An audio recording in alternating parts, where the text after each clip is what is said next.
Good evening, everyone. Welcome back to 23andMe, a DNA testing website. Why do I always clap whenever I start a new whatever? So this is no new thing that's going on. Lots of other influencers, YouTubers, and whatnot have made their own of these just to find out what they are, obviously. It shouldn't come as any surprise to me, but I'm pretty sure I'm Asian. But I already have gone through this just so I can have a better idea of how to present it to you guys. But while I was looking through it, I've learned a lot of things that I did not know. So some background history on me, at least from what I understood, is both my parents are Laotian, Laos, a country in Southeast Asia, population 4 million. You know, Khan, Super Nuisance, Phone from King of the Hill, all that stuff.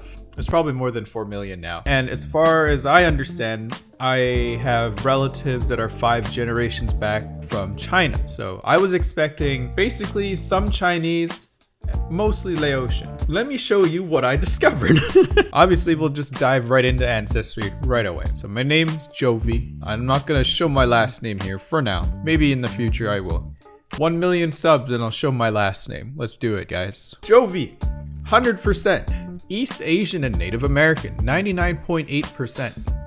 Wow, who would have known? Everything they list here is all Asian names, and the 0.2% missing is unassigned. So, but the thing that stands out the most is Vietnamese, 44.5%. I had no idea.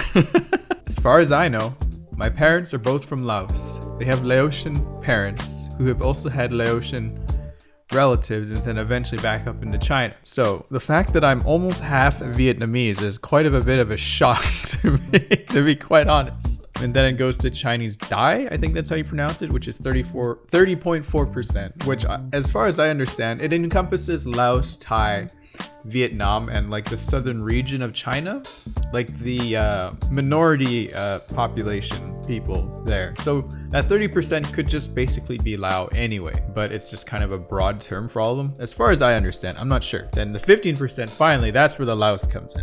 Lao. 15%. They mixed it in with Indonesian Thai. I don't know how to pronounce that or that word, but if you click into it, 15% Lao in the Vientiane prefecture. That's supposed to be what I am, but nope. And then roughly 2% Chinese from Guangdong, mainland China. Guangdong, Guangdong, Guangdong, Guangdong, Guangdong, Guangdong, Guangdong, Guangdong Shen. Is that how you say it? And then just broadly Chinese and Southeast Asian, which comes in at 8%, which essentially everyone down in Southeast Asia probably has some Chinese descent in them anyway. Very interesting. I was born in Canada. My parents immigrated over after the Vietnamese War because Laos was also they were bombed just as much as Vietnam. Actually, no one talks about it a lot. It's often referenced to as the Silent War, and I believe it was Anthony Bourdain. Yeah, check this out. If you can find the full video on this, or maybe it's this one, I think. Check it out. It's a really good documentary and put some pretty good insight on what happened there. So basically, my parents immigrated from Laos to Canada, and I was born here. I can't speak Laotian. They've tried to teach it to me, but since they basically came here with nothing, and both of them worked full-time jobs at different hours of the day because they couldn't get a good babysitter to look after us. So I was basically looking after myself a lot of the time because I went to a private Roman Catholic school. There's a lot of Caucasian people there, very, very few other minorities. So I just naturally just learned English as I was growing up. The other thing about this, it shows like health and traits about myself. Things like what I'm more susceptible to. Okay, we're gonna skip the action plan thing. I don't know what that is. Health predisposition, carrier status, wellness, and traits. Ooh. All right, health predisposition. I apparently have a slight increase to celiac disease, which as far as I understand, you're gluten sensitive. So no more gluten. No more gluten. Soy boy right here, guys. Hell yeah. I've been trying to eat less bread, just in general anyway, because I don't know, just trying to limit the amount of carbs they take in, and increased likelihood of type 2 diabetes. So that kind of makes sense. My dad has had a couple like mild, I guess, I don't know if they're heart attacks, but he survived both of them and he's fine otherwise. So maybe it's just like some really, really bad heartburn or something like that. But yeah, just gotta watch my diet and then I'll be okay. Other than that, nothing else is fine. And then report specific tutorial required before viewing. What? Yeah, whatever. Sure, man. I'm good. Just tell me. Zero tactic. So celiac disease or type 2 diabetes is this boy. And I'm doing good so far as I know, which makes sense because actually even the ancestry thing kind of makes sense too, because as far as I understand, the more genetically diverse you are, the stronger you are, the more resistances you have to, you know, diseases and less likelihood of having health defects. Is that the word I'm looking for? I don't know. Correct me if I'm wrong here, but that's as far as I understand. You know, more breeding with different genes means stronger baby. I don't know what I'm talking about anymore. Anyway, carrier status. Let's see. I think this basically means like, do you carry anything kind of like some kind of disease that you can pass down? And as far as I know, there's nothing here. So ladies, I have the best baby juice. If you want a very good baby, you can come to me. I can create a baby with you and you will have healthy child. Your child becomes stronger than rock. We will create army of children take over world right now. Yes, I'm good. I'm a very clean vessel. I can pass on genes and make the ultimate race. Okay, let's just go to wellness. All right. Alcohol flush reaction. Unlikely to flush. What does that mean? People with your genetic result can typically process alcohol normally. As a result, they don't tend to flush bright red in the face or experience unpleasant symptoms like headaches and nausea after having just one drink. That's true, but I'm also really bad with alcohol.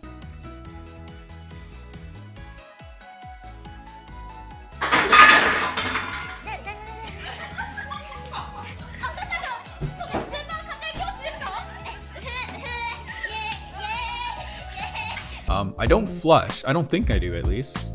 But I definitely get a little crazy. You can ask some of my Twitch viewers. They've definitely seen me get drunk on a stream before. And my friends definitely know. Sometimes I go into our chat room and I just start yapping at them. Not coherently at all. I don't know why. I can tell I'm not typing correctly to them, but I'm just letting it go like right away. All right. Caffeine consumption. Likely to consume less. Bullshit. Based on your genetics, you're likely to drink slightly less caffeine than average if you drink caffeine at all. If you consume caffeine, current guidelines recommend that healthy adults drink no more than about 12-ounce cups of coffee or 8 cups of tea per day. Healthy is 3 cups? Really? I don't drink a lot of coffee, but I drink a lot of Coke Zero. Is there caffeine in Coke Zero? Is there? I don't actually know. Deep sleep. Less likely to be a deep sleeper. Yeah, it's true. I don't sleep very deep. I can awaken at like a breath. Wait, no. Hang on, let me think here. I don't actually know. I haven't slept with anybody in a while, so I can't tell if I can wake up easily. But I've definitely pretended to be asleep around people, and people just think I'm asleep. When you're trying to pretend you're sleeping, don't swallow like this. You have to be awake to mentally want to swallow. So if you're just trying to like lay still and not like pretend you're sleeping in front of someone, don't swallow. They'll know you're awake then. Genetic weight. Predisposed to weigh less than average. Okay, so my current weight was 165. I don't know why I keep putting 167 there. For a 32-year-old man who's 5'7", average is 167. So I am an average weight for my build, or my height. Sorry. And then I guess it just tells me what I could do if I wanted to limit it, which includes limiting red meat, avoiding fast food, and sleeping a healthy amount. All of which I do horribly at. So what do? Do I just eat chicken, stop going to McDonald's, and actually go to sleep on time? Which means I have to go to sleep in like an hour from now. What the heck? You know, it's pretty basic stuff. Like really, this is stuff that you should be like, you shouldn't be needing to spend $250 to be told this.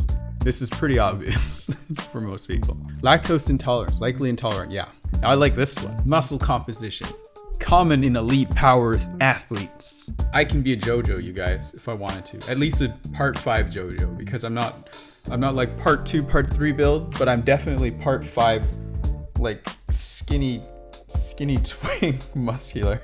Saturated fat and weight. What does this mean? Weight is likely to be similar on diets, high or low in saturated fat with the same number of total calories. I think what this means is I can basically eat anything and I'd still weigh the same regardless of whatever I'm trying to diet on, which I think is true because I eat like crap. I used to just eat microwave meals all the time, but I would eat them in a controlled way where I count the calories and I don't go over a certain limit. For all of 2018 last year, when I first moved to this apartment, I didn't have a lot of money, wasn't able to save up a lot. So I would be very budget groceries, which would include a lot of, just cheap microwave meals, which are like $1. And I lost a lot of weight last year, actually. I went from like 175 to 156 within like probably 6 months, I guess. And now I've been able to maintain 160, 165. I'm trying to get back to 155. If I can get there, I'd be really happy. But holiday season, it's Christmas actually today. There's so many meals and just like all kinds of stuff. And I've been cooking a lot more. So I've been like, just enjoying my food for once. People have been watching that how I got in shape video, that old cross-dressing video. I need to update that. Stop watching that video. I'm not even in shape in that video. I'll redo that video sometime and I'll kind of like give some more insight into what I did. Anyway, sleep movement, lightly average or less movement. Yeah, that's true. I sleep like a rock. I'm not a deep sleeper, but when I'm asleep, I don't move. I'm pretty much in the same position as however I went to bed. And then I wake up. I don't move while asleep. If I'm moving, I'm awake. So, all right. So that's my wellness, I guess. The other interesting one was the traits. Ability to match musical pitch. Less likely to be able to match musical pitch. I hate this because it's true. I wish I could sing. I didn't know it was a genetic thing, but I can't. I am an awful singer. I can't. I want to be a better singer. If you sang really well, people would point that out. If you don't sing particularly good or bad, no one will say anything about it. And that sucks. That actually feels worse for some reason. I know, I just have a naturally low voice, right? A lot of people have asked me to, if I would train my voice to sound more feminine. I've actually looked into that a little bit. Some people have sent me some videos and other YouTube channels to look into to see what I could do to practice that. The only reason why I would practice that is because I like voice acting too, right? Especially with a lot of the live streams I do. And we do a lot of RPGs and there's lots of different characters, right? But I tend to stick with the same like 4 or 5 voices that I do very well. But every time a girl shows up, it's always like Toad voice, Mickey Mouse voice, or what we call Baby Rinko voice, which just gets higher pitched as I talk and always ends higher pitched. So I know it has something to do with the larynx, Adam's apple, and how you're supposed to be able to raise it up in your neck, but you got to exercise these muscles a lot or something like that. I don't know. Maybe you guys have some tips. Any trans women might give me your own tips there. I'd love to try it out. I'm not trans, just saying that again, right? Just hang on there. But I would love to like be able to have a different voice so I can do other things with, right? Not nefarious things. I would never do that. Stop. No, don't be a nefarious crossdresser, guys. It's bad for you. Bad. Don't do it. I think the biggest sadness of this whole thing though is that you go to all tested populations, Japanese 0%. Can we get an F in the comments, please? There's no Japanese in me. So sad. I was hoping just a little bit, but maybe the 0.2% unassigned. Maybe somewhere out there, I might be Japanese. So stupid. Anyway, that's a little bit about me. I hope you guys enjoyed some deep diving facts about my heritage. I get asked this quite a bit. Take it with a grain of salt, but apparently I'm mostly Vietnamese. Anyway, thanks for watching. This is Ayumu Uehara, fake Japanese girl. And I'll see you guys next time. Jane!